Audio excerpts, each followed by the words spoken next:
नमस्ते दोस्तों, आपका मेरे YouTube चैनल लिलीफाई नॉलेज में फिर से एक बार स्वागत है। मैं शिवराज आपके लिए फिर से 5 जानकारी लेकर आई हूँ। पहला, दोस्तों, क्या आप पृथ्वी पर सबसे शुष्क स्थान के बारे में जानते हैं?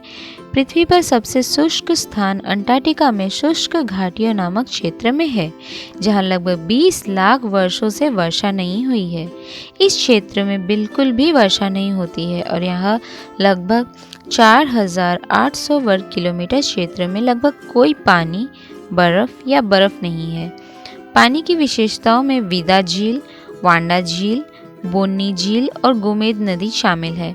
पानी का कोई शुद्ध स्रोत नहीं है। इस क्षेत्र में बारिश नहीं होने का कारण काटबेटिक हवाओं, पहाड़ों से आने वाली हवाएं हैं जो नमी से इतना भारी है कि गुरुत्वाकर्षण उन्हें नीचे और घाटियों से दूर खींच लेता है।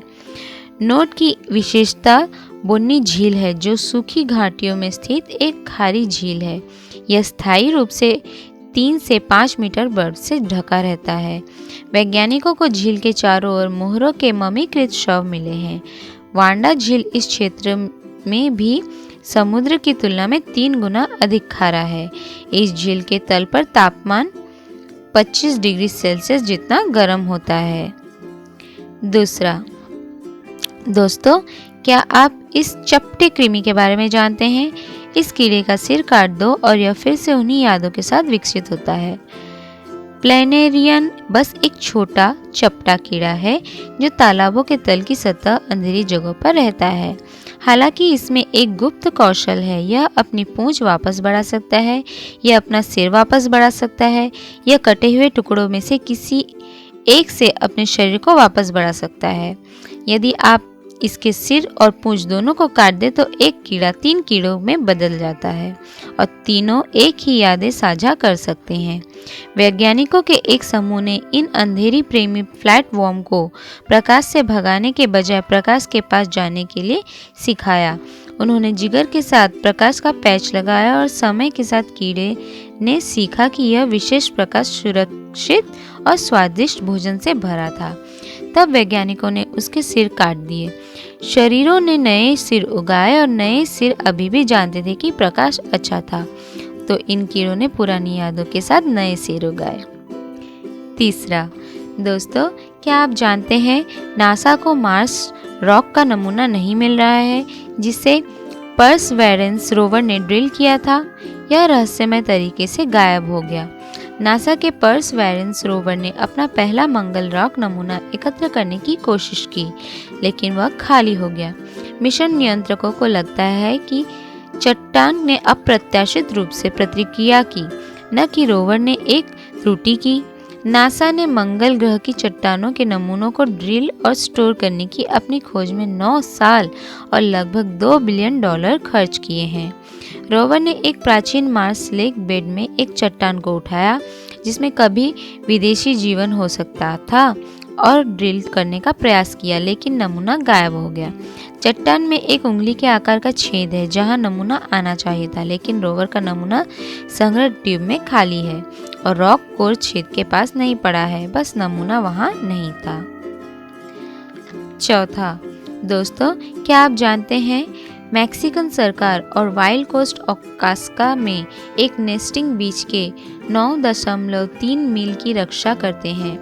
मैक्सिकन सरकार और वाइल्ड कोस्ट ने मोरो, अयूता, ओकास्का में 9 मील से अधिक समुद्री कछुए के घोंसले के समुद्र तट की रक्षा करने में मदद करने के लिए एक साथ काम किया, जहां 2017 में 2 मिलियन से अधिक ऑलिव रिडेल समुद्री कछुए ने अपने अंडे दिए। मैक्सिको के दक्षिणी प्रशांत तट पर जंगली और अधिकतर निर्जन समुद्र तट दुनिया के 12 समुद्र तटों में से एक है, जहां ऑलिव रिडेल कछुओं का विशाल घोंसला है। मैक्सिको के national commission for protected area के साथ वाइल्ड कोस्ट की साझेदारी के माध्यम से यूएस नेशनल पार्क सर्विस के बराबर ऑलिव रिडेल के लिए इस प्रमुख नेस्टिंग बीच का 9.3 मील और गंभीर रूप से लुप्तप्राय लेदर बैक समुद्री कछुए अब स्थायी रूप से संरक्षित है। पांचवा, दोस्तों, क्या आप नीली रंग के त्वचा वाले परिवार के बारे में जानते हैं? द द फुगेट्स 1800 के दशक का इनब्रेड परिवार जिसे नीले रंग की त्वचा मिली। केंटकी का फुगेट परिवार कभी ट्रबलसम क्रीक के अलग थलग समुदाय में रहता था। वे 1800 के दशक के किसी भी अन्य परिवार की तरह थे, पर हाँ, उनकी त्वचा नीली भी थी। हाँ, यह सही है।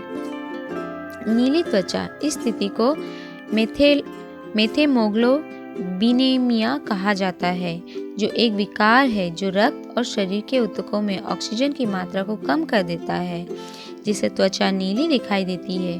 उन्होंने फुगेट्स और उनके जैसे अन्य लोगों को दिखने के रूप में वर्णित किया। किसी और की तरह उनके पास नीला रंग था। यह आनुवंशिक दोष एक दुर्लभ पुनरावृत्ति जीन से आता है, इसलिए अधिकांश लोग इससे तब तक प्रभावित नहीं होते जब तक कि वे इसे धारण करने वाले किसी अन्य व्यक्ति के साथ प्रजनन नहीं करते। 1820 में मार्टिन फुगेट, जिनके बारे में जाना जाता है कि वे नीले थे, फ्रांस से ट्रबलसम क्रीक में चले गए और एलिजाबेथ स्मिथ के साथ बस गए, जिन्होंने जीन भी ले लिया। उनके 7 बच्चे में से 4 बच्चे नीले थे। तो दोस्तों, आज की दी हुई जानकारी आपको कैसी लगी मुझे कमेंट बॉक्स में ज़रूर बताइए। मेरे इस वीडियो को लाइक, शेयर और सब्सक्राइब करना ना भूलिए। नए वीडियो पाने के लिए बेल नोटिफिकेशन को प्रेस करना ना भूलिए। Thank you.